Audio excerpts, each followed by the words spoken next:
The Moonville Tunnel. If ever a place had a reason to be haunted, it would be this tiny town just outside of Zaleski, Ohio.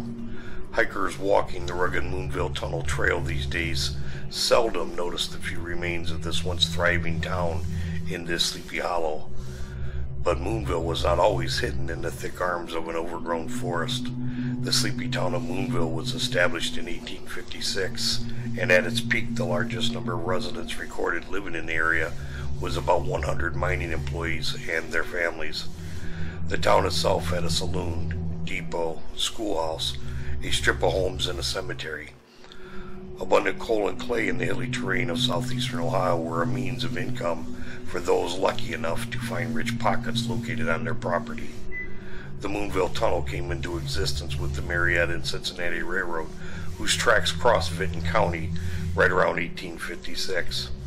The tunnel was built through the hillside on Henry Ferguson's property. The old railroad tunnel was located along Raccoon Creek, one of Ohio's densest wooded areas, the Zaleski Forest. The woods around it are so thick you can't even see the tunnel until you're right on the path right in front of it. Many people consider this tunnel one of Ohio's most haunted locations. There have been 25 deaths near Moonville between 1859 through 1986, due in part to the railway. Here are just a few of the untimely deaths and possible hauntings, including jumping from the train. An unknown brakeman on the Marietta-Cincinnati Railroad fell from the cars and was fatally injured March 31st, 1859. Brakeman DeWitt was crushed between two colliding platforms. Athens Messenger, July 17, 1873. An unknown woman was killed instantly on the tracks. Athens Messenger, October 16, 1873. 13-year-old Henry Shirkey tried to jump from a boxcar of a freight train. His left leg was crushed just below the knee. He later died that day. The record, February 17, 1876. Michael Marlborough was also killed falling from the train. 8 years later, his brother Thomas, a brakeman, was also killed on the same track. Vinton record, February 14, 1884. James Wood dies jumping off the train near Moonville. He was thrown 20 feet against a post, and his neck was broken. He left a wife and 3 children. Athens Messenger, May 20th, 1880.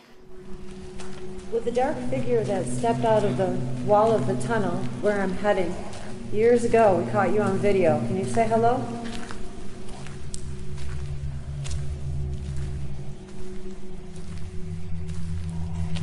Are you still here?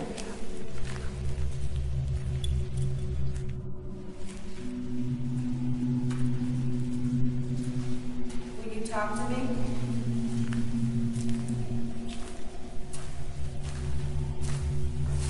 My name is Becky.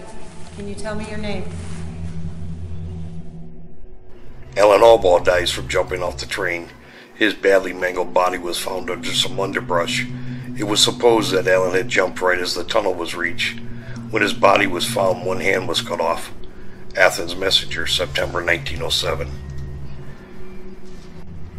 Others were killed while walking the tracks.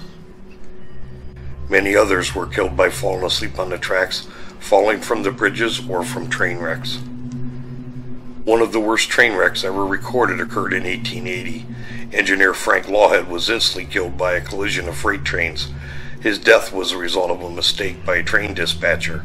Athens Messenger, November 11th, 1880. Fireman Charles Kirk was also killed in this same horrible train wreck.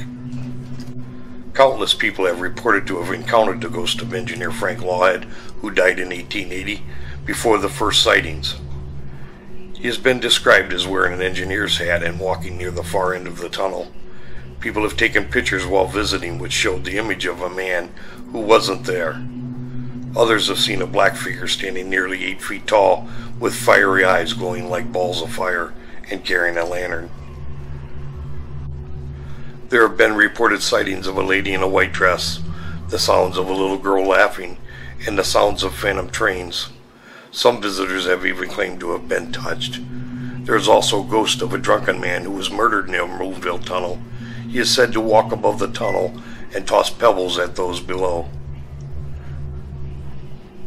There are many other sudden and horrible deaths that have occurred associated with the Moonville Tunnel. Could some of these deaths be linked to these reported hauntings? Even our own Togs founder Butch Leon had to leave the tunnel late one evening after becoming drained and feeling uneasy. As he was leaving, he was overwhelmed with the smell of lavender.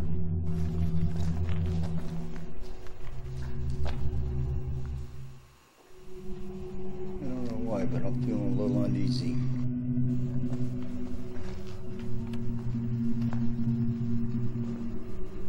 I don't know, I think we ought to go.